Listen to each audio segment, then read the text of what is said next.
chers invités, chers journalistes, il me revient les bilans. Vous essayez de le faire sur le sous-secteur de l'éducation, de la formation et de l'enseignement supérieur, de la recherche et de l'innovation. Grâce à la vision éclairée et au leadership inspirant du président Macky Sall, ce sont des sous-secteurs qui ont connu des avancées notoires durant les dernières décennies. Le président Macky Sall a porté son choix sur une politique éducative capable de porter ses ambitions d'émergence pour le Sénégal à l'horizon 2035.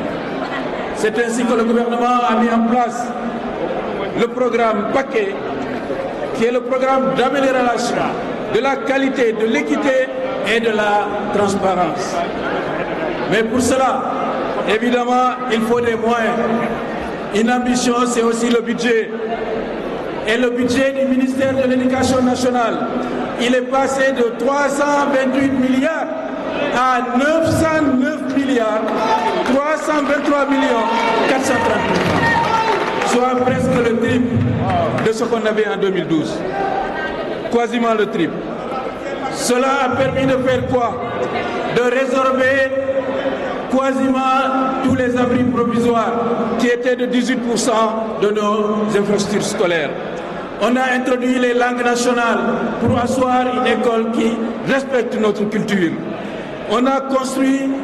Il a construit 253 daras modernes, construits bien sûr et réhabilités. Il y a eu la généralisation des uniformes à l'école. Il y a eu l'élargissement des cantines scolaires à travers un programme ciblant les zones rurales et périurbaines. Mais surtout, il a recruté 5000 enseignants en 2021, plus 3700 qui ont été recrutés tous les ans depuis 2010. Mais ce qui est le plus important, c'est la revalorisation des salaires de ces enseignants. En effet, en 2022, nous avons eu une revalorisation considérable des salaires des enseignants. 355 000 pour les inspecteurs, 350 000 francs de plus par mois.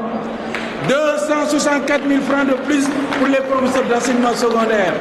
225 000 pour les professeurs d'enseignement moyen. 209 000 pour les professeurs de collège. 158 000 francs de plus pour les instituteurs et 135 000 francs pour les instituteurs adultes. Dans le même état d'esprit, plus de 500 milliards ont été mobilisés en 10 ans pour les rappels d'indemnité, de formation et le recrutement de 20 000 maîtres et professeurs contractuels. Plus de 40 000 enseignants ont bénéficié de formations diplômantes, renforçant ainsi leurs compétences pédagogiques et professionnelles. Mais pour avoir une école de qualité, le président Macky Sall, il a construit le lycée d'excellence de Diourbel. Il a construit les LINEC de Sédhiou et de Kaffrine. Et aujourd'hui, on a noté que l'équipe olympique de mathématiques du Sénégal, ils sont passés de la 12e à la 7e place. Donc, c'est grâce à ce genre de lycée. En ce qui concerne l'enseignement supérieur, les progrès qui ont été réalisés au niveau de l'éducation secondaire, bien sûr, ont trouvé un prolongement naturel dans l'enseignement supérieur, la recherche et l'innovation.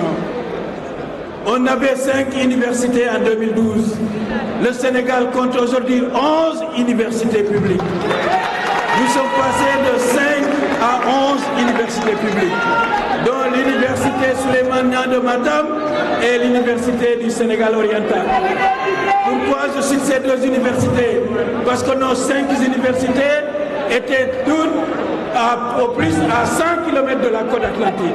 Maintenant, nous allons avoir une université à Matam, soit à 400 km de l'océan Atlantique. Une université à Tamba, à peut-être 500 km de la côte atlantique. C'est ça aussi l'équité territoriale. Mais le plus marquant a été l'université numérique Cheikh Hamidou Kane. Cette université marque une ère nouvelle qui intègre pleinement les technologies de l'information et de la communication dans l'enseignement supérieur. D'ailleurs, en face de ce siège, vous avez l'ENO de Dakar, qui est une des composantes de l'université Cheikh Hamidou Kane. dans la même démarche pour une formation tournée vers la professionnalisation et l'adéquation emploi-formation. 6 ISEP, dont un à Thiès, Matam, Diamniadio, Richard Toll et Bignona et Mbacké, ont été construits et sont en train de servir. Ces institutions offrent des formations spécialisées répondant aux besoins spécifiques du marché du travail, renforçant ainsi l'employabilité. Donc, on est passé de 5 à 11 universités. Nous avons aujourd'hui 6 ISEP et nous en aurons 14, puisque le programme pour construire 8 autres ISEP dans toutes les régions du Sénégal a été déjà finalisé. On a eu quelque chose d'historique, c'est quoi? Depuis l'indépendance, nos meilleurs étudiants vont étudier en France. Le président Macky Sall, il a inauguré en septembre 2022 les classes préparatoires aux grandes écoles, ici à Thiès. Et le résultat est plus que probant, parce que 80% de réussite a été obtenu par ces étudiants lors des concours internationaux. Pour le concours de l'ENSAE cette année, sur 12 Africains qui ont réussi, les 5 viennent des classes préparatoires aux grandes écoles du Sénégal.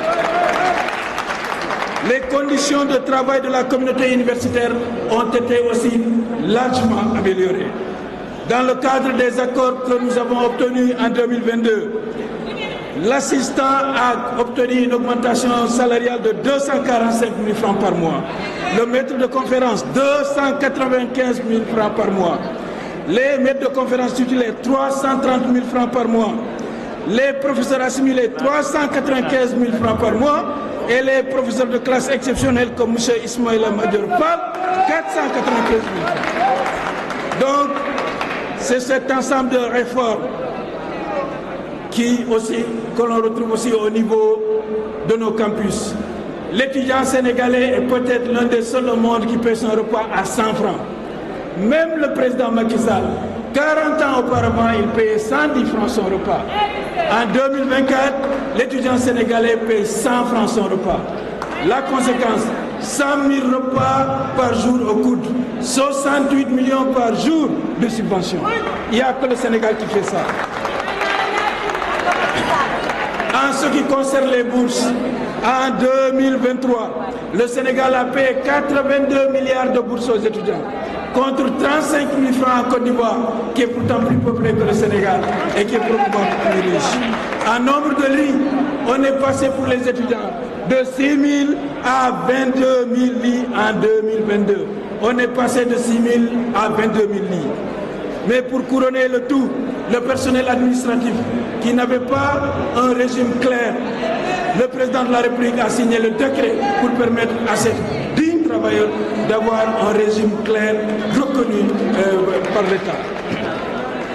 Mais vous savez, un des domaines qui a fait l'actualité, c'est l'innovation. Le Sénégal vient de placer en orbite son premier satellite. C'est un projet qui a été piloté, initié et finalisé par le président Macky Sall. J'ai eu l'insigne honneur de réceptionner le satellite au mois de novembre 2023 à Montpellier. Donc c'est un projet. Et le président avait tenu à ce que le Sénégal soit souverain en matière spatiale. Il a demandé à ce que ce satellite soit construit par des ingénieurs sénégalais. Et je peux vous dire que ce sont des jeunes Sénégalais qui ont construit le satellite et ce sont des jeunes Sénégalais qui vont exploiter les données ici à Diamniadio.